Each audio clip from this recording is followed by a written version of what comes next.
Bien-aimés dans le Seigneur, méditons ensemble. Je vous salue au nom de notre Seigneur Jésus-Christ. C'est votre frère Siko Bambemba. Je remercie le pasteur Estis qui a renouvelé sa confiance en notre personne. Je remercie le facilitateur d'hier. Je remercie le frère qui a posté le texte de ce matin. Nous allons prier. Seigneur, merci pour ce moment que tu nous donnes. Daigne nous conduire par le Saint-Esprit afin de comprendre cette parole. Aide-nous à la mettre en pratique, mais surtout à la vivre chaque jour dans notre vie. Au nom de Jésus. Amen. Donc la Ligue pour la lecture de la Bible nous propose le texte de Jean 11, Jean chapitre 11, verset 47, au verset 46 au verset 57. Jean 11, 46 à 57. Je vais lire. Je vais lire dans la version Louis II. Mais quelques-uns d'entre eux allèrent trouver les pharisiens et leur dire ce que Jésus avait fait. Alors les principaux sacrificateurs et les pharisiens assemblèrent le Sanhédrin et dirent : que ferons-nous? Car cet homme fait beaucoup de miracles. Si nous le laissons faire, tous croiront en lui et les Romains viendront détruire et notre ville et notre nation. L'un d'eux, Caïphe, qui était souverain sacrificateur cette année-là, leur dit : vous n'y entendez rien. Vous ne réfléchissez pas qu'il est dans votre intérêt qu'un seul homme meure pour le peuple et que la nation entière ne périsse pas.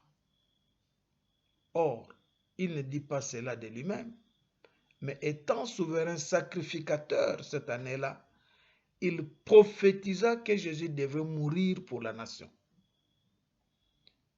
Et ce n'était pas pour la nation seulement, mais aussi afin de réunir en un seul corps les enfants de Dieu dispersés. Dès ce jour, ils résolurent de le faire mourir. C'est pourquoi Jésus ne se montra plus ouvertement parmi les Juifs, mais il se retira dans la contrée voisine du désert, dans une ville appelée Éphraïm, et là, il demeurait avec ses disciples. La Pâque des Juifs était proche, et beaucoup de gens du pays montèrent à Jérusalem avant la Pâque pour se purifier. Ils cherchaient Jésus, et ils se disaient les uns aux autres dans le temple : que vous ensemble, ne viendra-t-il pas à la fête?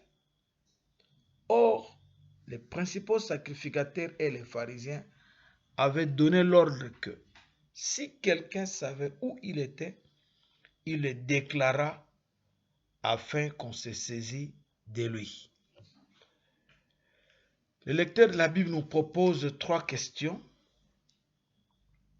La première question, c'est la question 1.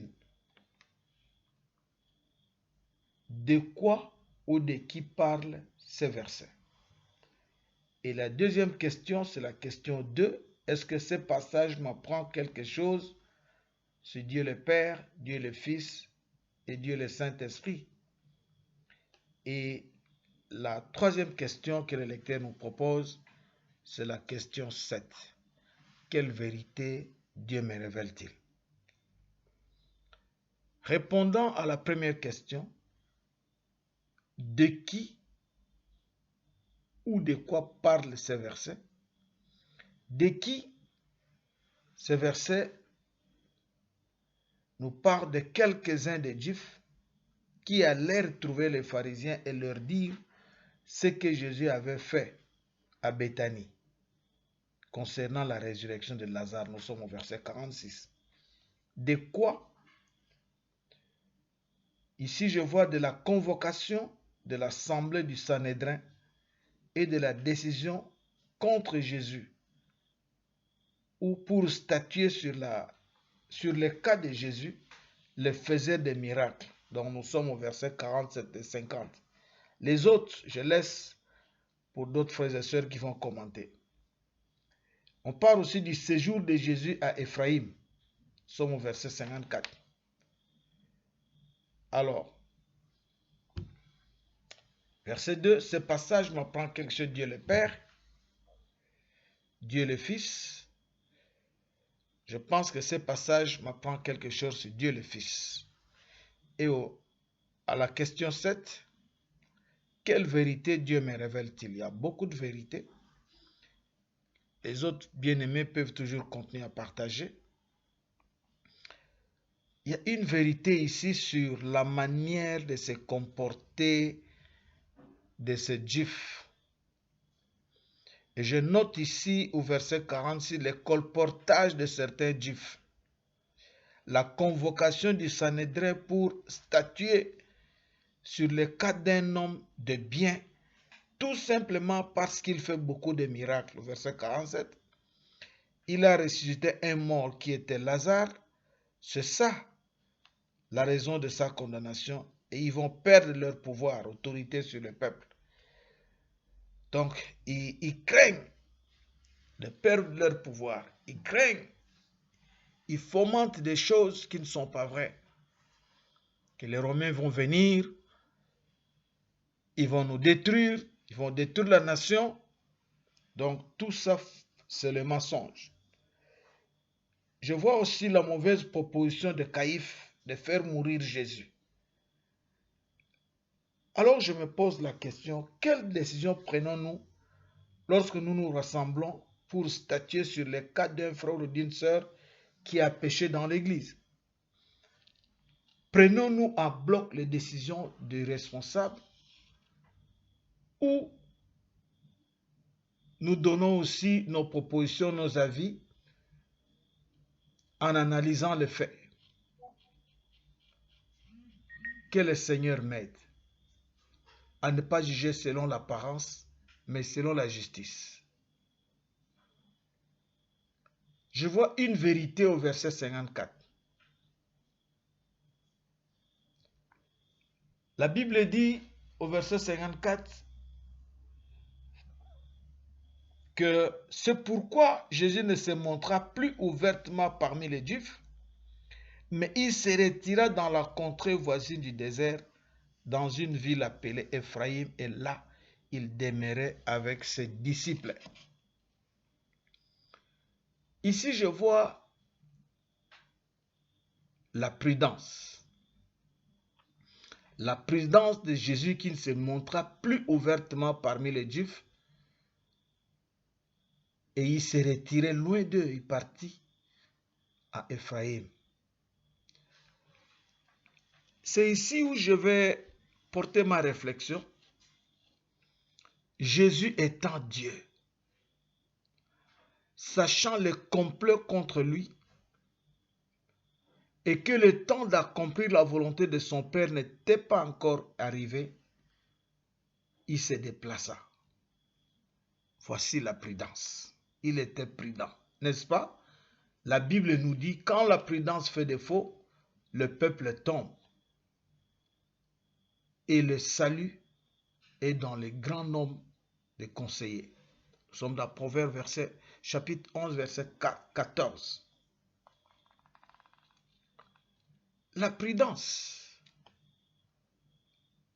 Quand on me dit que devant toi, là où tu vas, là où tu veux te rendre, ou la route que tu empruntes, il y a des troubles. Il y a du désordre devant toi. La prudence m'amènera à écouter ces conseils pour me sauver au lieu de dire « Ah, moi je suis serviteur de Christ. Rien ne va m'arriver. » D'ailleurs, tu ne sais pas l'histoire du roi Ézéchias qui avait demandé à Dieu de frapper d'aveuglement les militaires syriens? Oh mon frère, ma soeur, ce Dieu-là n'a pas changé. Hein? Si je vois les troubles Je veux prier, demander à Dieu de les frapper d'aveuglement. Ils ne verront pas et je passerai. Tu vas voir. Oh, moi, je ne ferai pas cela. Moi, je serai prudent. J'écouterai les conseils et je vérifierai l'information avant de continuer. Oh, que le Seigneur m'aide. Que le Seigneur m'aide à ne pas être dans le camp des colporteurs,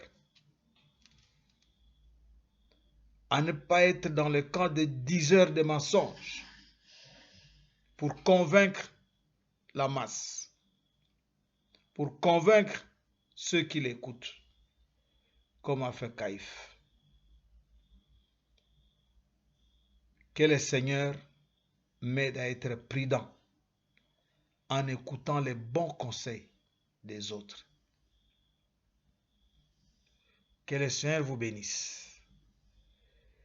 Je vais partager le verset qui m'interpelle le plus. C'est le verset 54 que je venais de lire. C'est pourquoi Jésus ne se montra plus ouvertement parmi les Juifs, mais il se retira dans la contrée voisine du désert, dans une ville appelée Ephraïm. Et là, il demeurait avec ses disciples. Il y a des moments où il faut se retirer. Il y a des moments où il ne faut pas se montrer publiquement. Lorsqu'on sait qu'on a des ennemis qui cherchent à toucher à notre vie. Et ça, c'est la prudence. Avant de finir, je vais lire les versets de la semaine que nous propose le lecteur.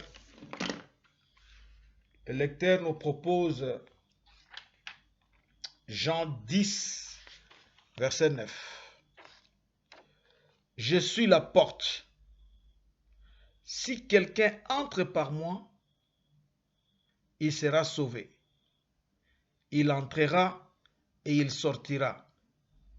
Et il trouvera des pâturages. Amen. Prions. Seigneur, merci pour ta parole. Aide-moi à être prudent dans tout ce que je fais. Chaque jour, au milieu des services, aide-moi à être prudent aux avertissements des uns des autres, aux conseils qui me sont donnés, même par quelqu'un qui n'est pas de mon obédience, même par quelqu'un que je ne connais pas du tout. Aide-moi à avoir une oreille attentive. Sois béni, Seigneur, pour ta parole. Bénis chaque frère et chaque sœur qui va écouter cette parole. Et ceux qui vont continuer à partager, inspire-les davantage. Au nom de Jésus que nous avons ainsi prié. Amen. C'était votre frère Siko Bambemba. Que Dieu vous bénisse.